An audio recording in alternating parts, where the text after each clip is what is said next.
नमस्कार शेतकरी मित्रांनो पाहुयात अहिल्यानगर जिल्ह्यातील महत्त्वाच्या अशा कृषी उत्पन्न बाजार समिती राहुरी येथील आजचे म्हणजे दिनांक 26 जुलै 2026चे कांदा बाजार भाव।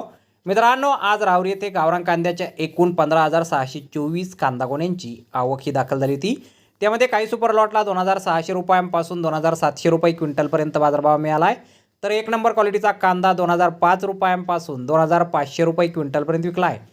दोन नंबर क्वालिटीचे कांदे 1,505 रुपयांपासून 2,000 रुपये क्विंटलपर्यंत विकलेत। तीन नंबर क्वालिटीच्या कांद्याला 200 रुपयांपासून 1,500 रुपये क्विंटलपर्यंत भाव मिळाला आहे आणि गोल्टी कांदा 200 रुपयांपासून 2,000 रुपये क्विंटलपर्यंत आज कृषी उत्पन्न बाजार समिती राहुरी येथे विकला गेलेला आहे। तर धन्यवाद शेतकरी मित्रांनो, व्हिडिओ शेवटपर्यंत पाहिल्याबद्दल। व्हिडिओ आवडल्यास व्हिडिओला लाईक करा, शेअर करा, चॅनलला सबस्क्राईब करा। पुन्हा भेटू अशाच एका नवीन व्हिडिओमध्ये। जय जवान जय किसान।